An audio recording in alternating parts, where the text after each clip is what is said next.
10 kg of ice minus 10 degree Celsius is added to 100 kg water to lower its temperature from 25 degree Celsius। तो आपके पास सिर्फ 10 kg ice है minus 10 degree Celsius पे, और इसके opposite में आपके पास 100 kg वाटर है 25 डिग्री सेल्सियस पे। मिक्स कर रहे हो आप दोनों को, सब मटेरियल्स का स्पेसिफिक हीट, लेटेंट हीट सब कुछ गिवन है, और क्वेश्चन पूछ रहा है कि डिक्रीमेंट पानी का टेम्परेचर कितना कम हो जाएगा। तो क्वेश्चन को अच्छे से करते हैं। पहले बात हम ये देखते हैं यहाँ पे कि heat absorb by ice, ice ने ना हीट एब्जॉर्ब करनी है। हम ये मानते हैं, पहले मान लेते हैं कि ये आइस जो है ना अपनी, ये हीट एब्जॉर्ब करके माइनस 10 डिग्री से जाती है 0 डिग्री पे, फिर 0 डिग्री पे भी आइस ही रहेगी, फिर और हीट एब्जॉर्ब करके 0 डिग्री वाटर तक जाती है ये, ठीक है, अपनी फेस चेंज तक जाती है, और ये पानी भी 0 डिग्री तक चला जाता है। तो ये पानी जो है ये हीट देगा और ये हीट लेगा। तो देखते हैं कितना ले रहे हैं, दे रहे हैं, लेने देने का हिसाब किताब देख लेते हैं। तो एम एस डेल्टा टी मैंने करा, हीट जो एब्जॉर्ब करेगी आइस, ठीक है ना, 0 डिग्री आइस बनने के लिए इतनी सी, थोड़ी सी चाहिए, 0.21 10⁶ जूल।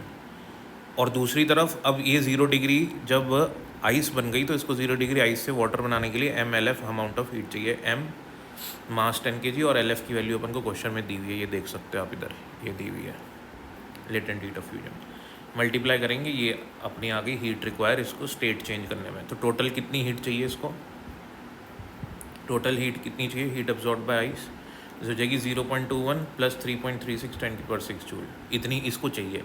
अब देने वाला कौन है, 100 kg वाटर देगा, और मानते हैं कि देते हुए 0 डिग्री पे आ जाता है ये, 0 डिग्री वाटर पे। तो heat released by water to 0 degree, तो कितनी हीट रिलीज़ करेगा वाटर भी 0 डिग्री पे जाने के लिए, मास S डेल्टा टी 25 से 0 10.5 10⁶ जूल। चाहिए कितनी, चाहिए इतनी, लेकिन ये तो एक्स्ट्रा आ रही है बहुत। तो इसका मतलब सारा का सारा वाटर जो है वो 0 डिग्री पे नहीं आएगा। समझ में आई बात, मतलब 0 डिग्री फाइनल टेम्परेचर होने वाला नहीं है, ये बात हमको समझ में आ गई। तो जितनी तो आइस को चाहिए, कितनी चाहिए आइस को इतनी हीट चाहिए, वो इसमें से ले लेगा, और फिर हमारा जो मिक्सचर होगा, ये जो हमारा मिक्सचर बनेगा, अब इधर मैं बना देता हूँ ये ब्लॉक। अब मेरा मिक्सचर बन गया पूरा वाटर, सब कुछ पानी बन गया। अब कितने पे है पानी, 0 डिग्री पे। कितना किलो पानी है, 110 kg है, 0 डिग्री पे है। प्लस क्योंकि इसने कुछ हीट एब्जॉर्ब कर ली थी, कितनी हीट एब्जॉर्ब कर ली थी इसने, इतनी एब्जॉर्ब कर ली थी कितनी, इतनी थी। तो जो हीट बच रही है ना, वो हीट भी है अभी इस पानी के पास, कितनी हीट बच रही है वो देख लेते हैं अपन। तो 10.5 तो वाटर ने दी थी, 3.57 आइस ने ले ली, अब इतनी हीट मेरे पास एक्स्ट्रा बच रही है। This extra heat will increase the temperature of 110 kg। अब ये जो पानी है 110 kg 0 डिग्री पे, इसके पास हीट है कितनी, इसके पास हीट है 6.93 10⁶ जूल, ठीक है, जो क्या करेगा, इसका ऑफ कोर्स टेम्परेचर बढ़ाएगा। तो अब इस सिस्टम का टेम्परेचर बढ़ेगा, इतनी हीट एब्जॉर्ब क्योंकि ये करेगा सिस्टम, तो इसके ऑफ कोर्स टेम्परेचर 0 डिग्री नहीं रहेगा। तो कितना टेम्परेचर होगा फाइनल वो निकाल लेते हैं।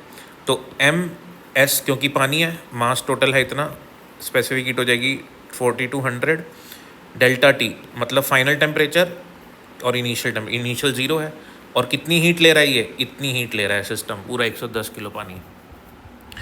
तो इतनी हीट अगर 110 किलो पानी 0 डिग्री से लेगा, इतने किलो पानी, तो उसका टेम्परेचर हो जाएगा 15 डिग्री सेल्सियस, ठीक है ना। इसको सॉल्व करने में 15 आ जाता है। तो क्वेश्चन अपना पूछ रहा था कि वाटर का टेम्परेचर कितना डिक्रीज़ हुआ, तो वाटर का टेम्परेचर था कितना, वाटर का टेम्परेचर था 25, हो कितना गया 15, पूरे सिस्टम का ही होगा ऑफ कोर्स क्योंकि मिक्स कर दिया ना। तो कितना ड्रॉप हुआ वाटर का टेम्परेचर, 10 से ड्रॉप हुआ, तो 10 आंसर हो गया अपना।